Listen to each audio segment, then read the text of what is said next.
Welcome to VoteProPot-Cast, brought to you by VoteProPot.com. Welcome, everybody, to episode 26. I'm Phil Adams. I'm Jay Britton. And I'm Andrew McCready's. And we have some really special stuff to get to today. We have part one of our interview with Keith Stroup, the founder and now legal counsel for NORML. And a very interesting and fascinating interview. But before we get to that, we have a number of news articles to catch you up on. Andrew, why don't we start with yours? I got an article about how mom and pop firms will be able to adapt to the cannabis industry once it goes corporate. Now, we all know that very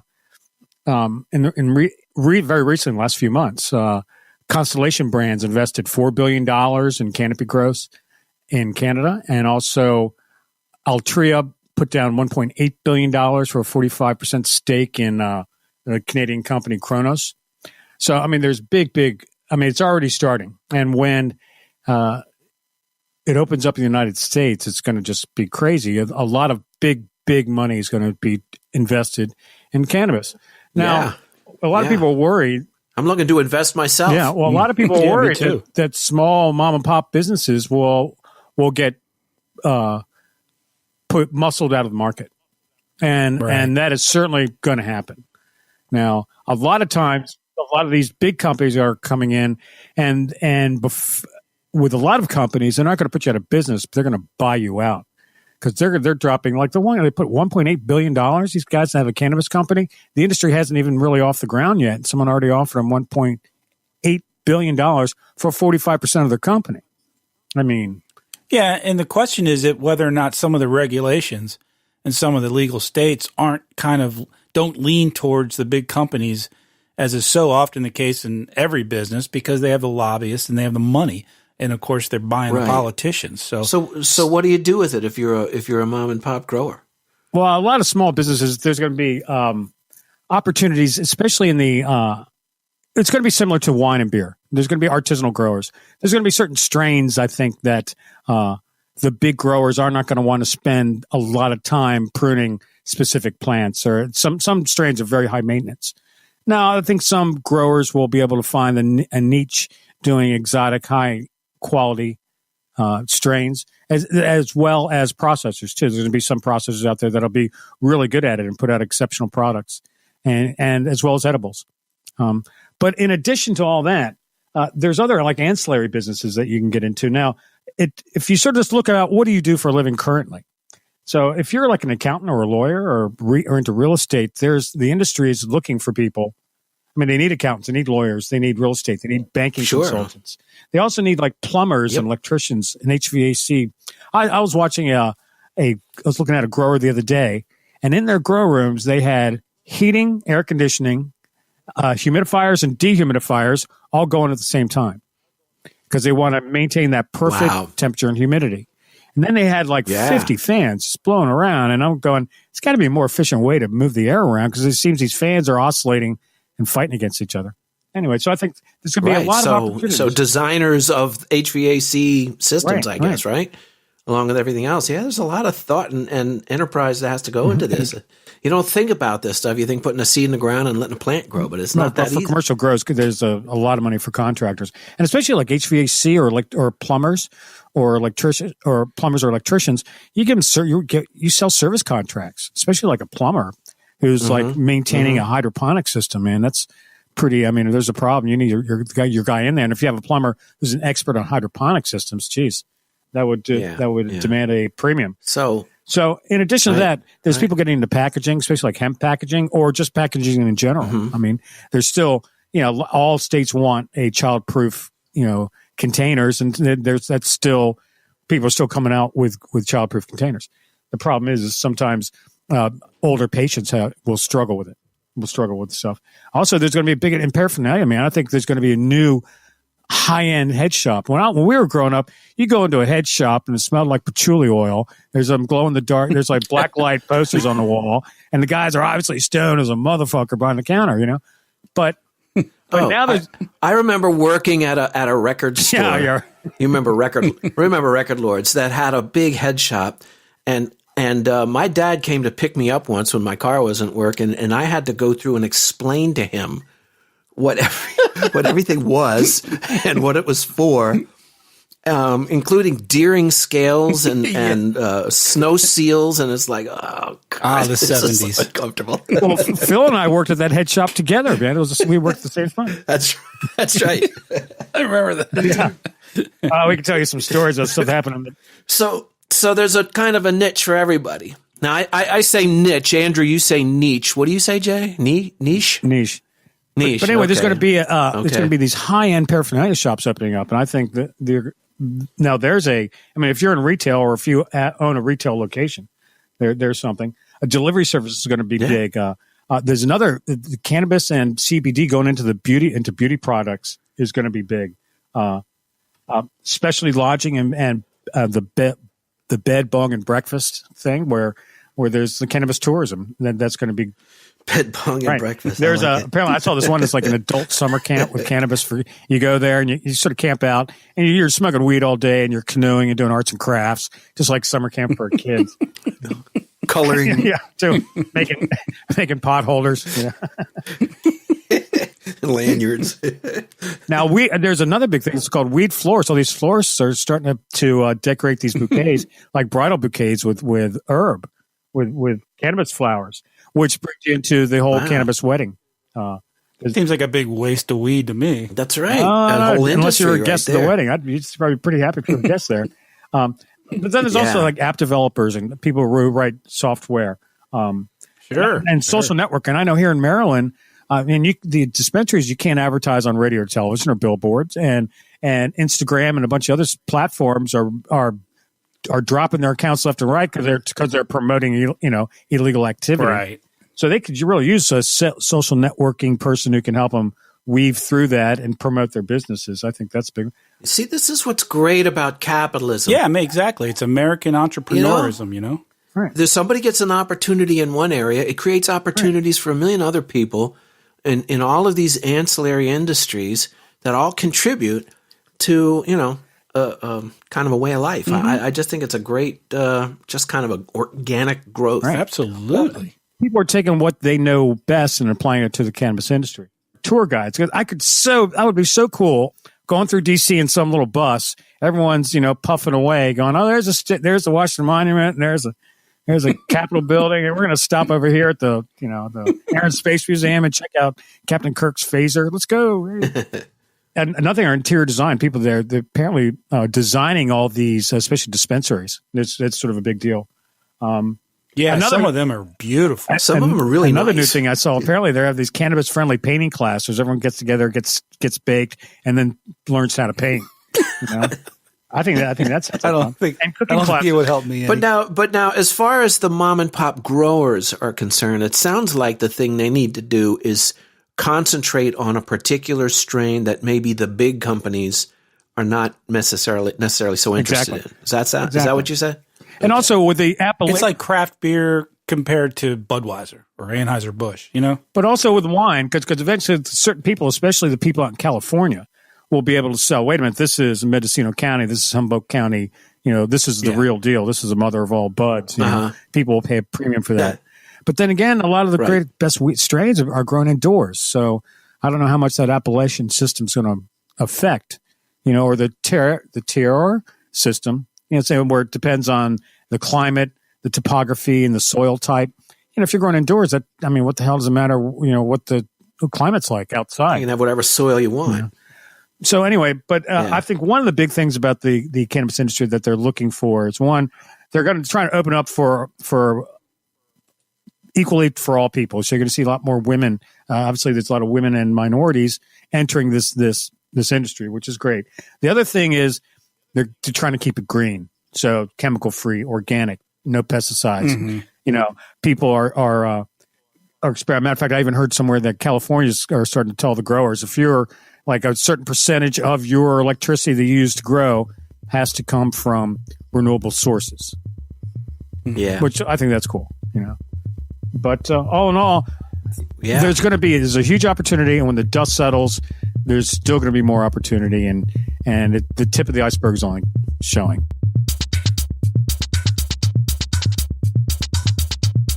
You know, folks, we really want to hear from you. We love to hear from our listeners, and we do from time to time.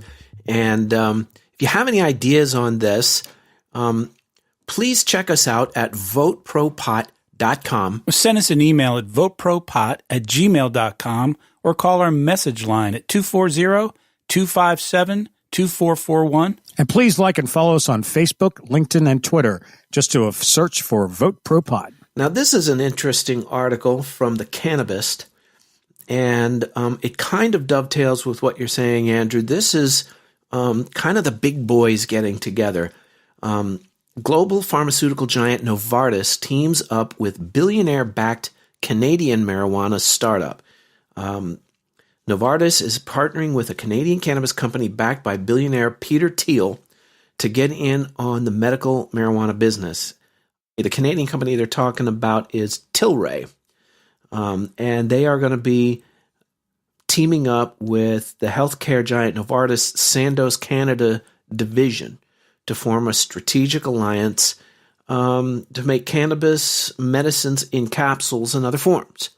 So together these companies will develop new pot-based medications, and Sandoz would distribute them to hospitals and pharmacies throughout Canada, I expect, but at some point in the States as well. The Tilray Chief Executive Officer Brandon Kennedy said in a statement, quote, "The alliance is a major milestone on the long road to legitimizing medical cannabis as a conventional medicine." So the implications of this are just that. We're seeing big companies that have long-standing legitimacy globally, really. I was going to say in the United States, but all over the world. And they are now teaming up with cannabis producers and making the whole industry that much more legitimate and making it much more, in my opinion, difficult ever to go back to where it was. What do you guys think? Yeah. Well, I think you're seeing more and more. You see a lot of large corporations doing these deals with each other. I mean, today, I couldn't believe it, but I saw an ad for a Hershey's bar with Reese's Pieces in it. And that may not sound like a big deal, but that's Mars and Hershey's putting out a product together. And as far as I know, they didn't buy each other. It's still separate companies, I think Reese's is a Hershey company. Well, never mind. Could you edit that out, Jay?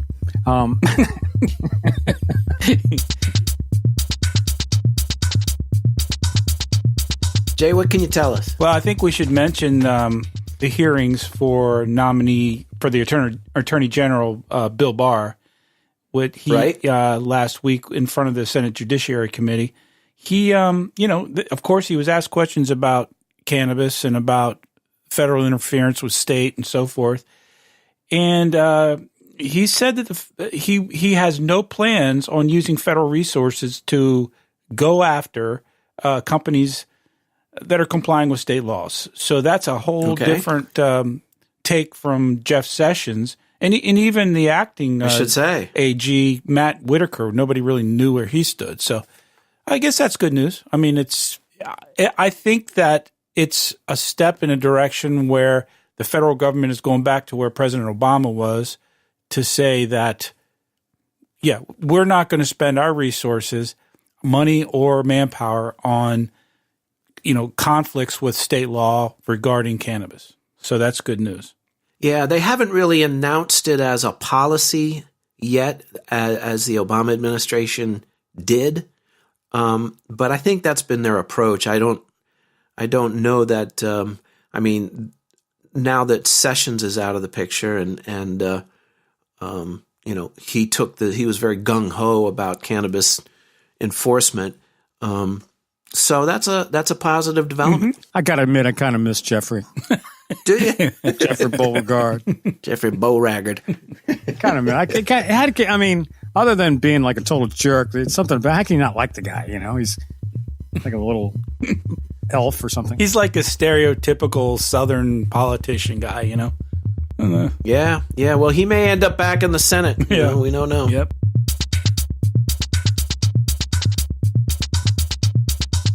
Well, this is an interesting article that I got from Leafly. And, we talk a lot about strains of cannabis and the research of developing all the strains and their properties, the sativas and the indicas and the hybrids and how they're able to breed these things to come up with, it used to be what kind of weed did you want? Now it's kind of what kind of buzz are you looking for? Right. So these strains, just because it's a strain, though, doesn't mean that from flower to flower you're going to get the exact same properties, because there are substrains known as phenotypes or phenos. And if you've ever wondered why the same strain of cannabis can be slightly different depending on, which store you get it at. For example, a gram of OG Kush from one grower who sells to a particular dispensary will be slightly different from another grower's OG Kush at the dispensary across town. So are they the same strain? Well, yes, they're the same strain, but they are different phenotypes, different expressions of the same genetic material. The article describes it or explains it this way. If two cats, one an orange tabby and the other a black and white calico, have a litter of kittens, some of the kittens will be orange tabbies and some will be black and white calicos. Some may even be black and white tabbies. So too do different cannabis phenotypes have different traits from one or both of their parent strains. So there's a whole apparently process that breeders go through and growers go through, and it involves selecting a particular strain, labeling it, and after growing the seed, picking the best one for its characteristics. The yield, bud density, terpenes,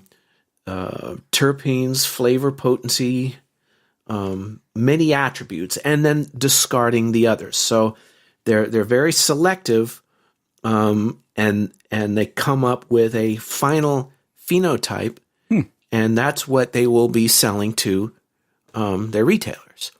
Another grower will do the same process, but select differently and come up with a different final phenotype. So it's a very interesting article about how they clone, they flower, they discard, and start the process all over again to produce, and this is kind of a level of research, if you will, that's going on. This kind of segues into our good friend Madison Margolin, who writes. She's going to be on the show in 2 weeks. She has an article out right now in Rolling Stone that kind of addresses exactly that, Phil. In some other articles I read, people are predicting now that total cannabis sales in 10 years, as little as 10% may be flower. The other 90% is going to be extracts and, whether it's edibles or others. And this article she wrote is called Future Weed, Formulations, Patents, and Where Cannabis is Going Next. It's a great article if you have a chance to read it. Wow. But it talks about exactly that there's a couple companies out there that are setting all their sights on getting patents. And what they're doing is extracting compounds and creating exactly what you're talking about, but selling it in an extract so that you'll know exactly what you're getting. But it's because, like you just said, and Andrew said many times, there's so many strains. And even strains can differ depending on how they're grown, where they're grown, environmental and other impacts on the growing process. So what they're doing is thousands. How many strains? Yeah, you said something. There's 7,500 different strains of cannabis, really sort of documented down. Wow. And the thing about it, what I was going to say was there's sort of a similarity. If you sort of compare grapes and cannabis, you have your sativas and your indicas, you have your red grapes and white grapes. So when you buy a Chardonnay, from Fetzer, and then you buy a Chardonnay from Behringer, they're going to be different. Mm-hmm. So the same thing when I buy a sativa from one grower as opposed to another grower. It depends on if was it hydroponic and soil, where are they located, how they grow them. They're going to come out differently. So that's why Right. the appellation system might actually really work for cannabis, because that way you can start telling between that and what you're talking about. You'll be able to identify your favorite strains and repurchase exactly what you're looking for. Because a lot of times you'll want Right. I imagine it's going to become a very, you think about, we can compare it to beer, wine. I could also compare it to cigars. Oh, yeah. Depending on where it's grown, what, the process they use. How it's cured. You can get, how it's cured, right. How it's cured, how it's rolled. You can get, it's tobacco, but, you can have a Maduro, or you can have a lighter leaf wrapper and a different smoking experience. So, and there are cigar connoisseurs, there are wine connoisseurs, and there are going to be weed connoisseurs. Well, what do you think, Andrew, in terms of there already are? I've read a couple articles on that 10% thing. Do you think that's great? Because I know you're a connoisseur. I mean, you enjoy the process of smoking. Well, yeah, I could see that. I think it depends on the region. I think certain areas might be a little different than others. The urban areas are probably going to go more for concentrates. I mean, do you see any? That shocked me that 90% of cannabis sales in 10 to 15 years will be extracts in one form or another. Yeah. So only 10% would be smoke. Well, I believe that. I believe that could happen. You do? Also between I do too. And vapes. Vapes and shatter and dabbing is really popular. I was going to say, when we grew up, you didn't really have a choice, You smoked. Whether it was a bong hit or a joint or a bowl or whatever it was, you smoked. But I think a lot of people now, in our generation especially, who don't smoke or don't like to smoke, really enjoy, the effects, and they love the dosing that's available through other means. So, in other words, you can get exactly the amount you want. I've got 10 milligrams, I got 20 milligrams, I got 15, whatever it is. You know exactly what you're getting, and you don't always know that. And I have a 10-to-1, or I've got a 5-to-1, or I have a 1-to-1. Exactly. So you're going to see that more and more. Specifically for dosing for medical patients. I mean, you just can't use flour because it's so inconsistent, right? And also, you can't dose. You can't smoke and dose. It doesn't work. Right. So when what these companies are trying to do, they're trying to extract the different compounds out of as many different strains as they need to get a full spectrum of all the compounds in cannabis. Then they're going to take each compound and mix it back into a oil. That's right. That's what this article's about. Specifically designed to treat a specific condition or get a desired effect. So they'll be able to get an oil. And those formulations are what they're patenting. Right. Now, because those ratios, there is a very good chance that there is no strain that has that profile. And even if there was, every time you grow it, it's going to be a little different. Right. This time there's going to be consistency, which the medical field absolutely has to have. Consistency. Yes, requires it. The pharmaceutical company is going to have a big impact on this. Right. Well, like you were saying, Phil, in your article, so there are so many outside variables besides just the compounds. There's so many compounds that have such a small effect, or may have a larger effect than we realize, that are in really low quantities in the plant. Now we come to part one of Jay's interview with founder and now legal counsel for NORML, Keith Stroup. We're very pleased and excited today to have with us Keith Stroup, who is the founder of NORML and is currently the legal counsel for NORML. Keith, welcome to the show, and thank you so much for your time. Thank you. It's my pleasure. Let's start with some background. It's a pretty interesting story how you started NORML in 1970. Understand that you had some help from Hugh Hefner and the Playboy Foundation. Tell us a little bit about that.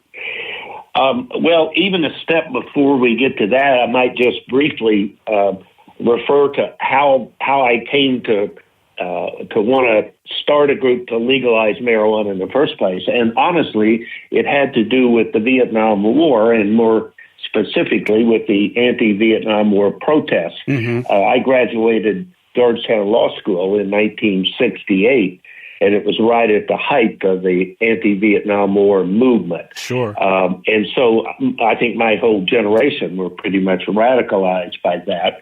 And marijuana smoking was a fairly big part of the anti-war movement. At any of the big demonstrations in Washington, D.C., marijuana was openly smoked and passed around.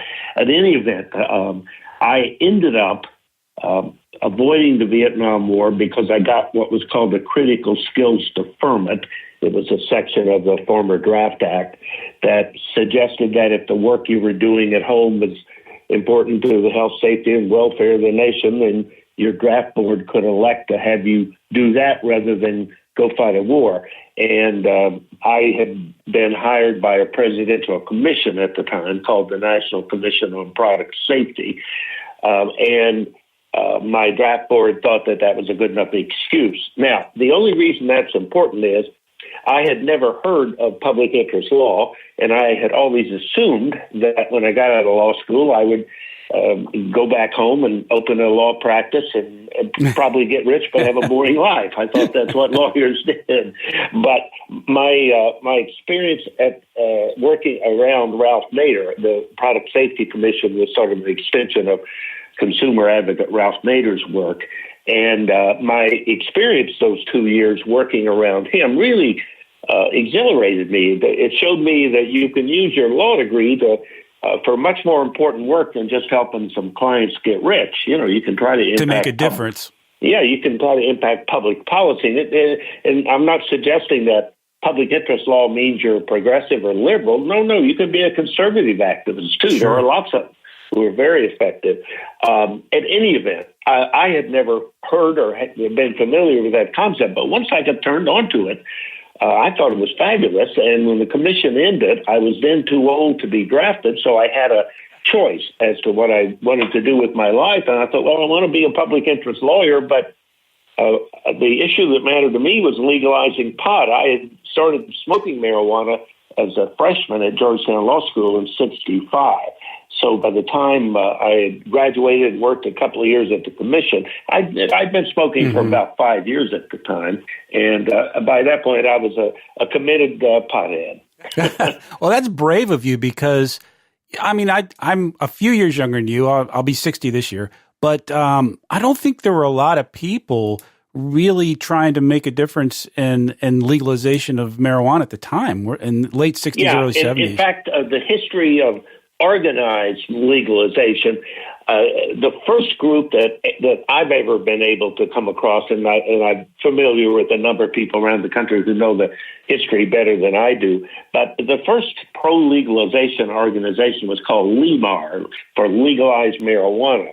And it was founded in New York State, and I think the early 60s, mid-60s, at any event, it might have even been formed a little earlier than that. Mm-hmm. One of the people that founded it was poet Allen Ginsberg, who was a hip beat poet. Absolutely. And that group, LEMAR, morphed into a West Coast-based group about 1970 called Amorphia. Amorphia was a legalization group that raised their money by selling rolling papers by the brand of Acapulco Gold. Oh, right. Yeah, it was a brilliant idea. Now, the problem was at the time, rolling papers were considered paraphernalia. They were illegal in all 50 states. So eventually... Yes, I remember hiding them in my wallet. Oh, yeah. You had to be very careful. Now, what happened was, and the reason that this is relevant to my work, is that in about 1972 or maybe early 73, they were having some internal problems with their business model, and their funding was at risk. So they merged with NORML, and in fact, they became our West Coast NORML office out of San Francisco. So at any event, but for the Vietnam War, I don't think I would have ended up legalizing marijuana. And at the time I started NORML in late 1970, Gallup poll had just done their first survey on how much support there was for legalization. Prior to that, not much. they thought it wasn't even important enough to ask the question. Right, 1969 was the first time they ever asked it, and only 12% of the public supported legalization. 88% of the public were opposed to what we were suggesting, and I guess you have to be a little naive and maybe just young, in order to take on odds like that. It is nice, by the way, to compare that today we have 4 or 5 national surveys showing, 90 plus for medical, but for full legalization, we're now up to about, the latest Gallup was 68%. I mean, more than two out of 3 Americans. Seems you've done your job pretty well. Well, I tell people that sometimes I'm asked what our winning strategy has been, and I've said that ultimately it is that we've outlived our opponents. Well, I tell you, one of the interesting things to me about the internals of those polls, and the Gallup poll has medical at about 95 or over 90. But what's interesting, if you look at the internals, people claiming to be Democrats are about 95, but Republicans are at 90%, which is with the current atmosphere of politics. To me, that's almost shocking. What are your thoughts on that? The Republicans, 90%.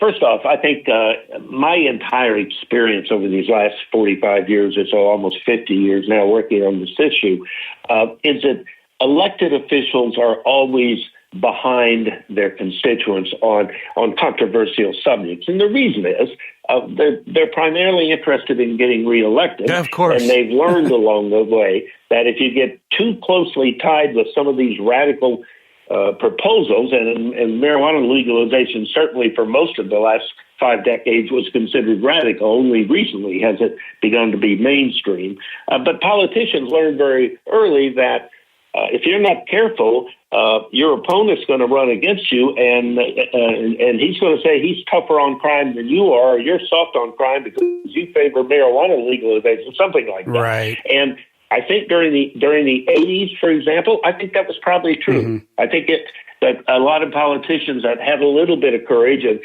spoke out and endorsed things like decriminalization. They weren't dealing with full legalization back then.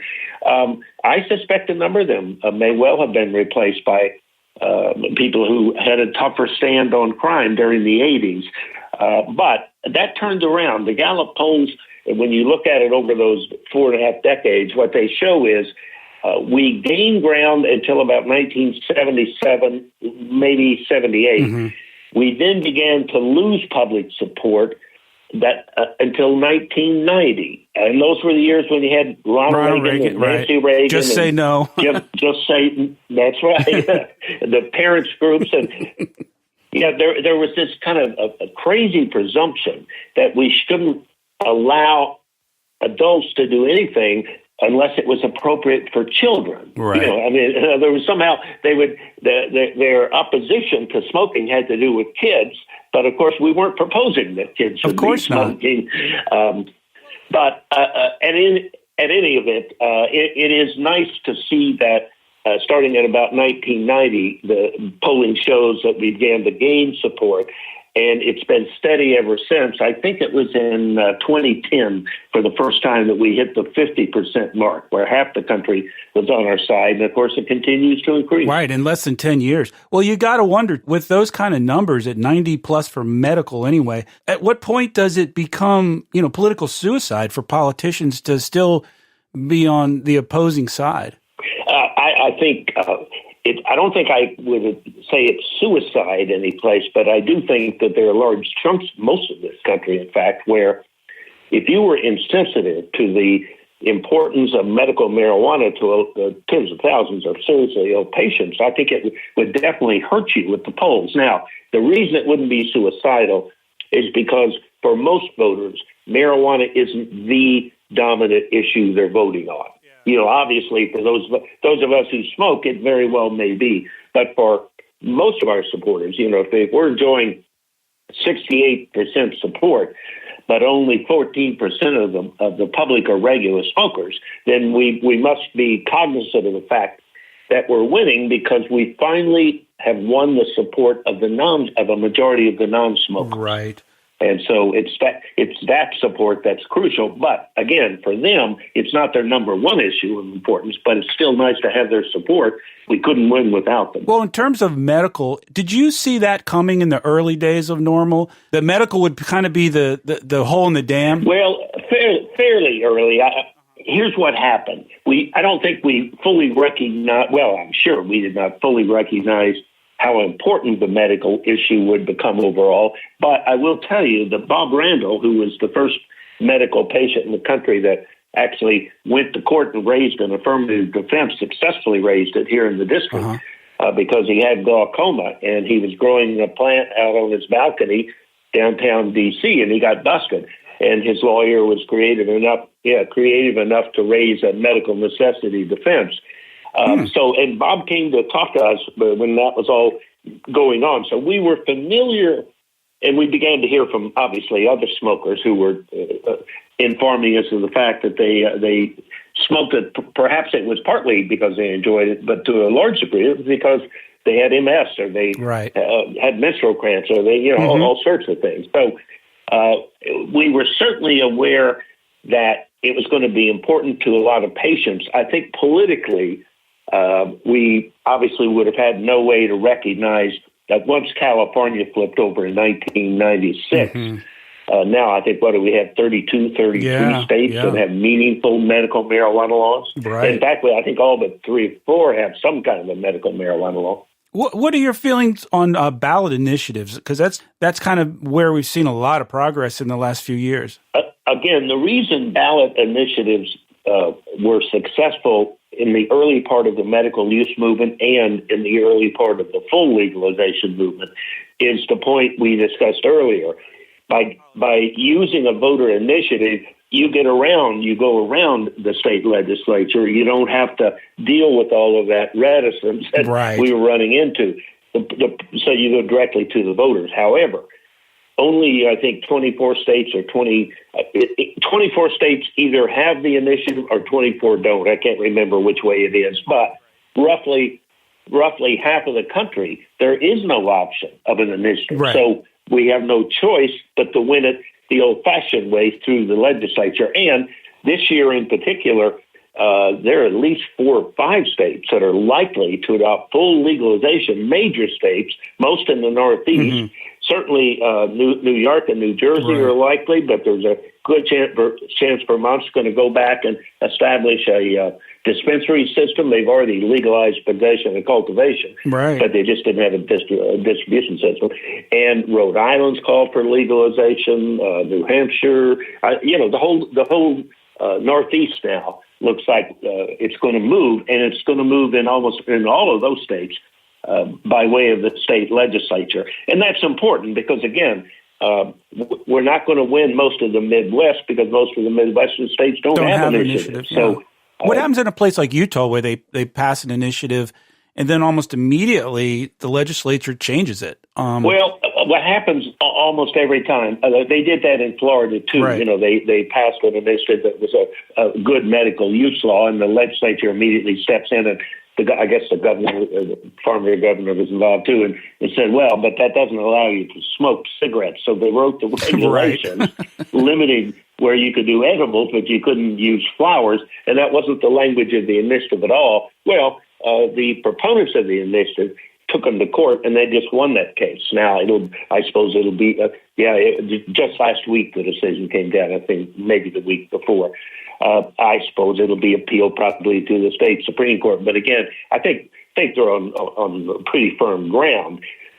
Legislatures are, each state that has an initiative is a little different, but they all allow the state legislature to fill in the gaps. They don't expect that every provision will necessarily be included in terms of the initiative or referendum. On the other hand, most of them do not allow them to change the intent or the purpose of the initiative without having a 2/3 vote. It's the equivalent of a constitutional amendment. I see. I didn't know that. So in most cases, we're okay once we get them passed. I mean, we may have a fight for the first year or two. And for example, some state, Ohio, they first passed medical use law over 2 years ago, and they opened they gave their first license this week.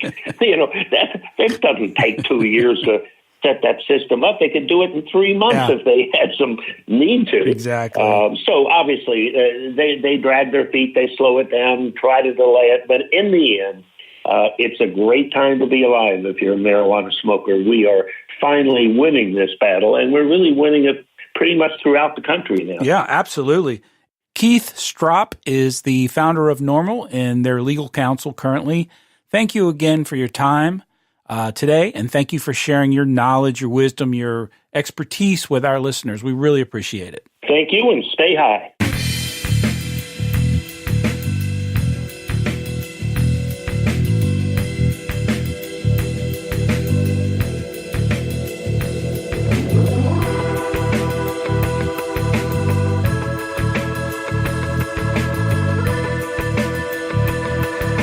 Well, it was great to hear from Keith Stroup. Don't forget to download our next VoteProPot-Cast to hear part 2 of Jay's interview, where you'll hear Keith talk about how he sees the future of legal reform and how the struggle continues after legalization. As always, we love to hear from everybody. Not everybody all at once, though, please. I mean, one at a time. But if you want to send us a comment, you can do that at VoteProPot.com. Or send us an email at VoteProPot@gmail.com, or leave us a message on our message line at 240-257-2441. And please like, follow, and share us on Facebook, LinkedIn, and Twitter. Just do a search for Vote Pro Pot. Wish I was up in Vancouver at the Cannabis Cafe, smoking good old Ancillary at the beginning of the day. But here I am in New York City, hiding out in Central Park, getting kidnapped by the police today sometime before dark. But I wish I was up in Vancouver at the Cannabis Cafe, smoking good old Ancillary at the beginning of the day. The judge looked down upon me, frowned. He said, "Kid, get on your way. Just don't start out your morning with espresso and a J." I said, "I wish I was up in Vancouver at the Cannabis Cafe, smoking good old Ancillary at the beginning of the day."